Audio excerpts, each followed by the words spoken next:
Jerry, for the average Joe, the average person on the street, what do they need to know about bail reform? Well, bail reform doesn't work. Simply, it does not work. Bail reform sounds great. It sounds amazing. But bail reform essentially is big government coming in to take over everything. How will the proposed bail reform package change options for people to get out of jail? Well, it limits your options. A lot of people are going to get a get out of jail free card, and a lot of people are going to stay. Essentially, the jails may be, as they proposed initially, the jails will be less populated, but the prisons will be full. Now, leaving down the road, this bail reform, under this proposed bail reform package, how does it work? I get charged with a crime, I go to court, lead me down that road. You get charged with a crime, you go to court, go for your arraignment, generally within 24 hours. The next day, you go before a judge. They'll give you a bond or they won't give you. They'll give you a bond, or actually, they have the option at this point to give you a bond, to turn you loose, or to keep you. And if they turn you loose, they send you through a sort of probation officer, which is called pretrial services. You know, it seems like there's a lot more steps to all this. A lot of time and money, taxpayer time and money, potentially being wasted. Oh yeah, this falls back on the taxpayer. Right now, it's pretrial services is in Toledo, and well, it's $5.2 million to the taxpayer. And the government, everything moves slow. Have you ever been to the BMV? Nothing's fast. If they don't have time to get to you, you'll sit there till they get to you. I mean, because the way the bail system works now, people may not understand how the bail system works now. Explain to us how bail works as it is right now. Bail was an option that was created I've got to give you the history. It's created in the 1800s to kind of level the playing field so people wouldn't have to languish in jail. Right. It gives you the option to get out. Now it still works just about the same way. Pretty much when you go to jail, the judge has the option to give you a bond, and essentially your family, or you would put up the money, 10% of the bond, and you would get out of jail and be able to fight your case from the outside without any government interference while you're going through your case. I mean, what don't you like about this bail reform package? It limits your options. Essentially, you're on probation. You're guilty already. If you get any trouble while you're on that probation, whether you drunk a beer before you came in, anything, it affects the outcome of your case. You're talking to a probation officer, public, giving them, and they're asking private information, which they're making public. You're not Mirandized. It's just a slated system. Do you think potentially more dangerous criminals could be let loose under this proposed bail reform package? Oh yeah, it's public safety. Nobody's thinking about that. What about the victims? The victims that want the person to be in jail so they feel safe. You get arrested for breaking in your neighbor's house, you get to be out the next day, and your neighbor has to then be fearful that you'll violate them again. I mean, are there going to be, if this new package passes, are there going to be people let loose that the average bail bondsman would have never touched? Oh yeah, a lot of times, with bail bondsmen, we work with the family to come up with a plan for rehabilitation, so they can make all their court appearances. It takes the family aspect out of it. It's strictly big government taking over. There's people that probably need to sit in there and detox, sit in there and think about what they've done and come up with a plan to change their lives. Essentially, you're taking that choice away from them, the family, and just letting them back out on the street. There's going to be way more overdoses than there ever has been. There's going to be way more repeat criminals and repeat crimes than there ever has been. What are some of the other potential how about as far as law enforcement? How is this going to affect cops on the streets? Cops on the street, they're going to work 10 times harder than they ever have. They're going to take somebody into jail, they're going to get right back out, and they're going to do this 2 and 3 times, 4 or 5 times they're going to be arresting the same people. I mean, will they be enthused about arresting the same person 3 times in 1 week? What do you like? Do you like anything about bail reform, this proposed package? Well, I do think in any system that's been around for hundreds of years needs some sort of reform.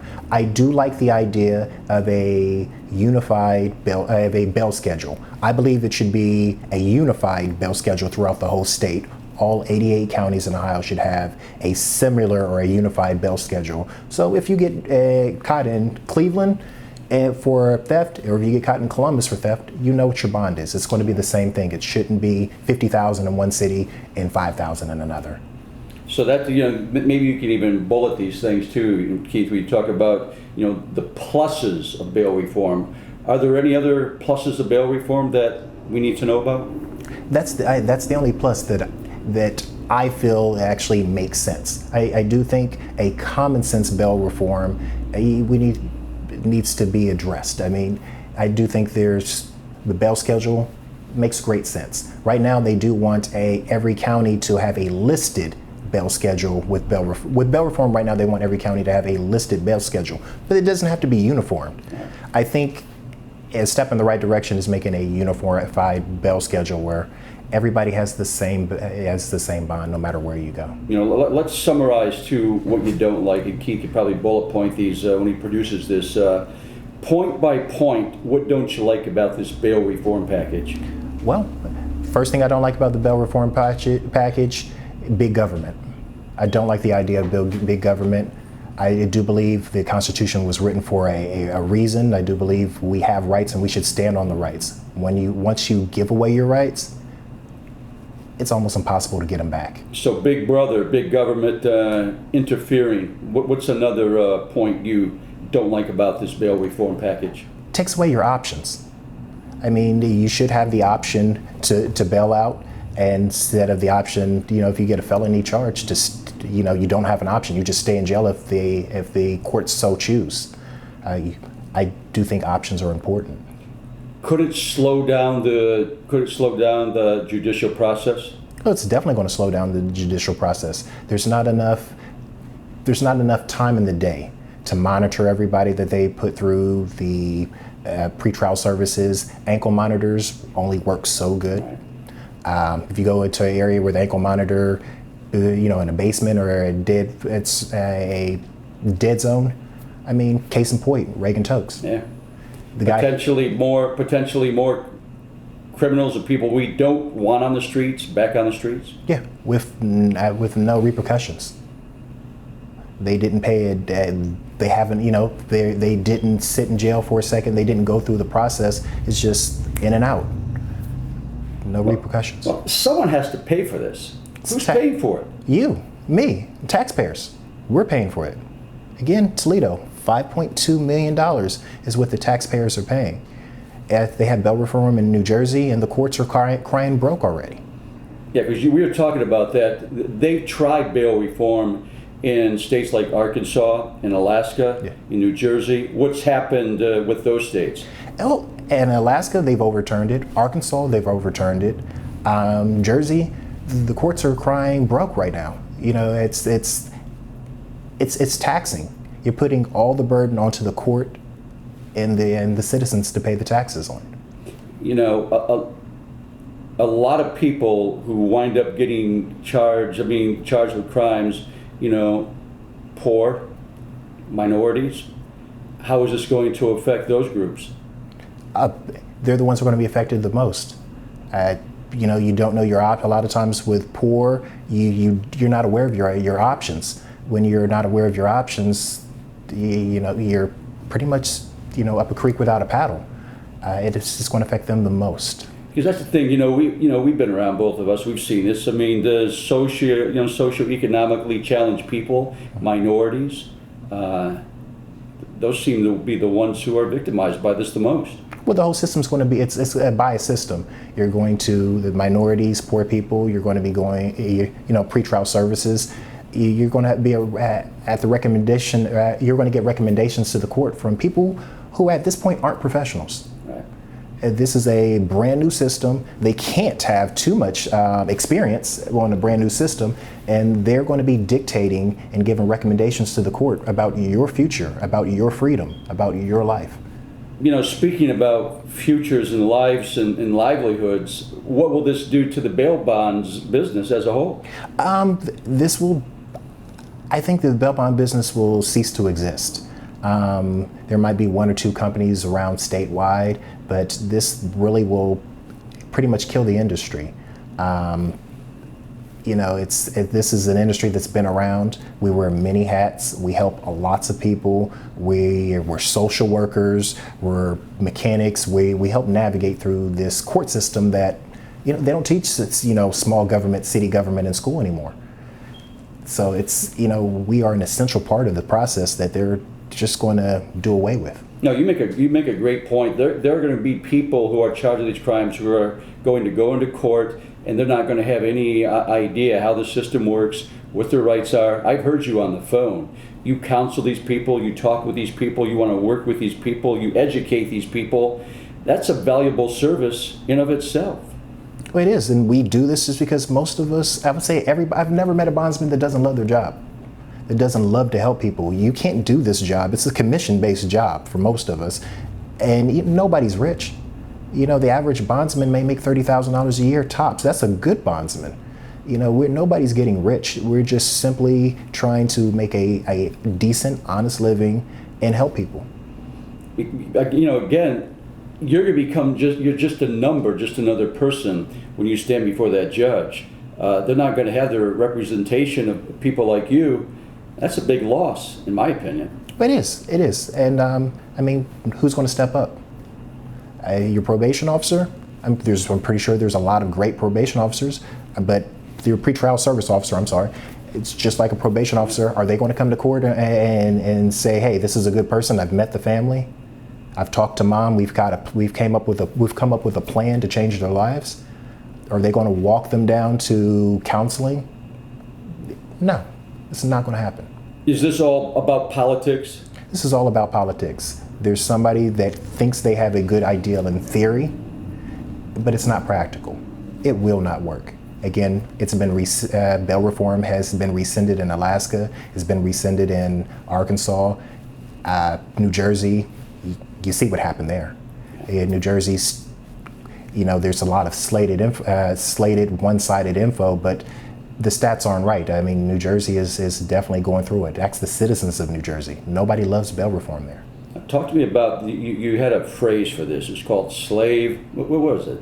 Yeah, well, essentially it's slavery. It's the same tactics they use for, and I know these are different things, but it's the same tactics they used during the Holocaust. They walked the Jewish population into the training camps. They didn't know what they were expecting. They just thought it was a safer place, and then they took advantage. Same thing with slavery. They went into Africa, and a lot of times people were kidnapped, but most of the times people were coerced, and thinking that they were going to go on this magical voyage, and we all know what happened. Yeah, and the same thing with bail reform. In theory, it sounds amazing to the average person who does not know how the system works and doesn't understand that your rights, you don't give away your rights. Once you give away your rights and you violate your rights,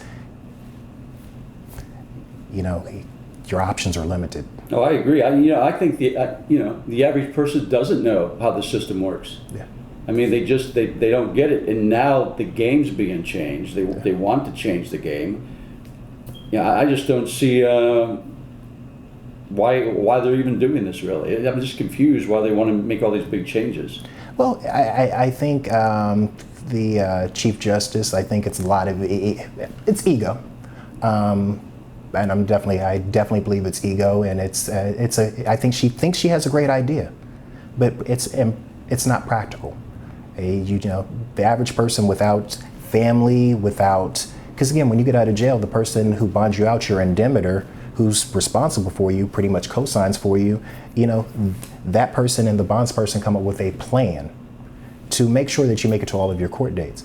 A lot of people are not going to go to court without any kind of guidance, without any kind of help to get there. No, exactly. I mean, what's the incentive for people to show up under this proposed plan? There is no incentive. It's this proposed plan is just saying all people are good and all people will make the right decision. Okay, so they skip bail, they jump bond. Who's going to? Well, there'll be no bond. It'll just, they're not going to be posting money or property. It'll be on the court, right? Yeah. So if these people don't show up for their court hearings, who goes and gets them? It should be the pretrial service officer, but it's not. It's going to be the police. I mean, right now there's over 1 million warrants alone in the state of Ohio that haven't been served. How can they take on this extra burden when there's already not enough law enforcement out there to enforce some pretty serious crimes? Hey, Tom, that's a good question. I wish I had the answer to that. I don't know how they can, why they think it's a good idea. I'm asking all the county commissioners to really think about this. Think about the burden to the county, the burden to the city.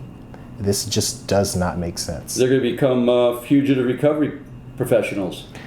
Unless the state's going to hire some separate fugitive recovery or quote unquote bounty hunters to hunt people. I mean, the police are going to be overworked. They're going to have to pay more. The city's going to have to pay more money for police officers. This county's going to have to pay more money for sheriffs.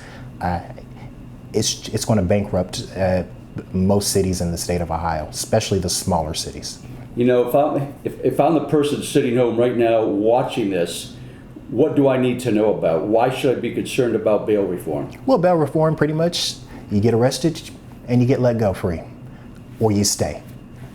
The person who has to stay, they already violated their rights. They didn't give them any options. The person who gets arrested and gets to go home, what if they break in your house? What if that's the person that broke in your house, that took advantage of your daughter?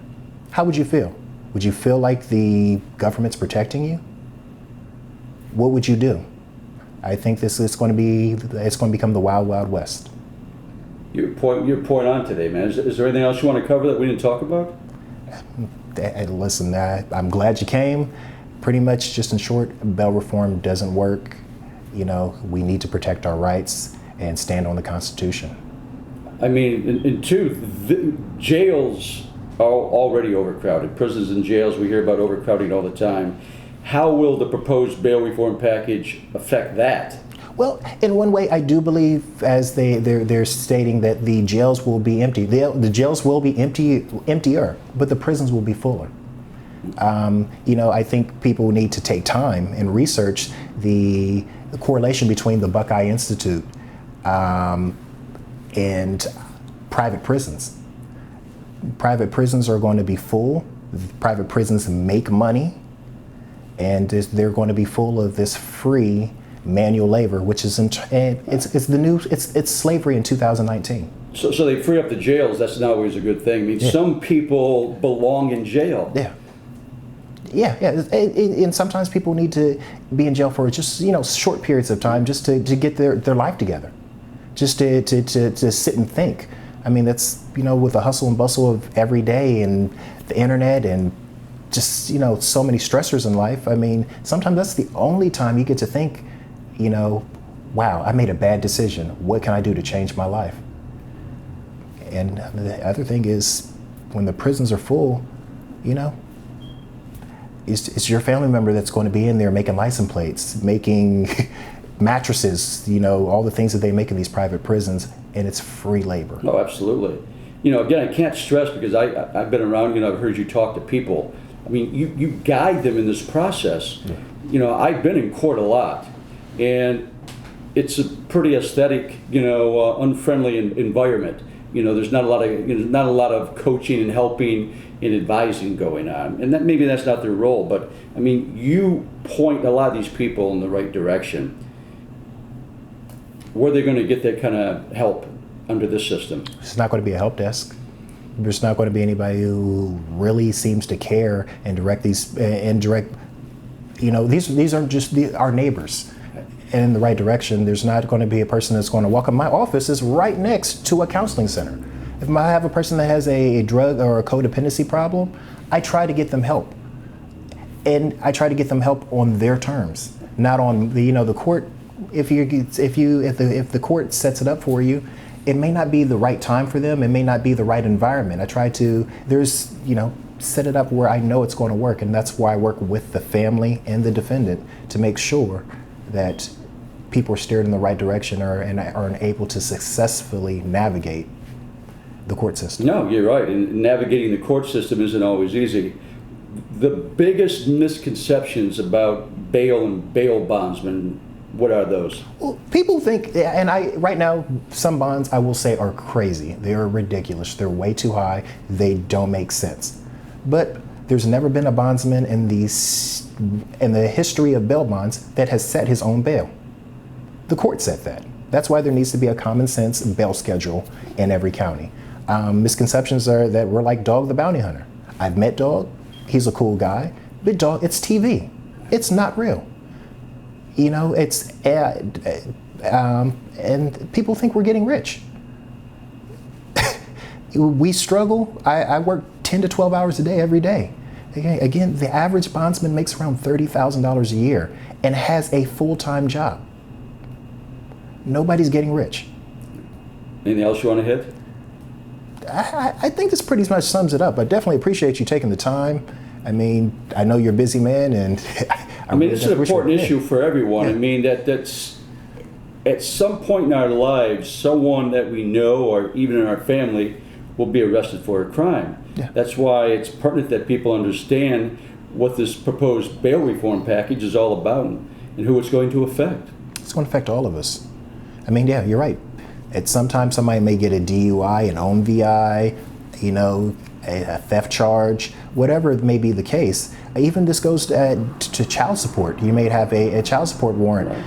This affects everybody. Oh, absolutely. Yeah. We all know somebody who's been arrested. Yeah. Right in our own family. Yeah. That's why this is an important issue. Yeah. Because it will affect all of us. In one way or another, bail reform will affect us all. Yeah. But bail reform does not address three major things: public safety. The victims. If you're victimized, the person may get right back on the street. It doesn't address it doesn't address the taxpayer. It's not fair to the taxpayer to pay for this extra burden. The way the system is now, only people that are involved are people in the family or that are actually involved with that defendant. The taxpayer has no burden at this point. Right.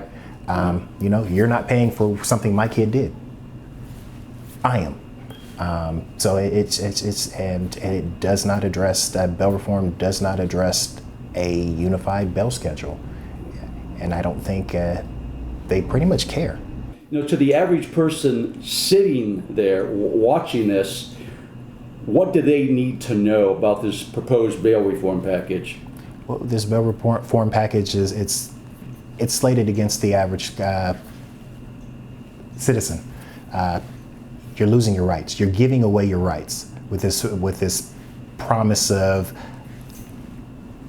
reform. The point that you made is that this proposed bail reform package will limit our options in getting out of jail in a timely manner. Yeah. Just think about the stigma of wearing with pretrial services. They may decide that you need a ankle monitor. You go into your job in the morning with an ankle monitor on, what are they going to say? Right. Yeah, right. You've got a scarlet letter, and you probably have lost your job because Ohio is an at-will state. They don't have to keep you there if you get any charges, or they can fire you for any reason, and that's a good reason to walk into a corporate job with a ankle monitor because you got a DUI. There's no free lunch, and especially in government. This is going to cost money. And usually it falls on the shoulders of the taxpayers. Is that going to be the case here too? Oh yeah, already it's $5.2 million it's costing the city of Toledo. A bigger city like Columbus. A lot of money. Yeah, a lot of money. And, taxes are already, a big burden on everybody. Now you've got to add something else. And the thing too, we need to hit is under this proposed package, your options are greatly limited. Your ability to get out of jail in a timely manner is greatly limited. Yeah. Oh yeah, there's already cases in Toledo which where this system is kind of started, where there are people waiting for an ankle monitor and sitting in jail for an extra 4 or 5 days until they get an available ankle monitor. Whereas under the current system, they would have been out that day. Exactly. And you know how slow the And government these aren't is. cartel people. These aren't members of the cartel waiting to get out of jail. These are regular, average people charged with, regular crimes. Nothing heinous or out of the ordinary, right? Yeah, and with a presumption of innocence. And pretty much when you don't allow somebody to get out, the government's allowing them to sit there kidnapped. They are actually violating their rights. So there could be a guy, charged with OVI sitting in jail for a couple of days waiting for a monitor or waiting for something to be processed. Yeah. That's crazy. Yeah. It's in theory, the bail reform sounds amazing. It just doesn't work. Yeah, but I'm listening to it. It doesn't sound amazing at all. Well, the average person doesn't know how the system works. Yeah. That's why. See, that's a problem, because you're right. The average person has no idea how the criminal justice system works and the court system works, and now we're changing one's ability to get out of jail in a timely manner under this new plan, this new proposal. Yeah. And it's unfortunately, it's if this does pass, if Senate Bill 3 does pass, the future looks grim for everybody.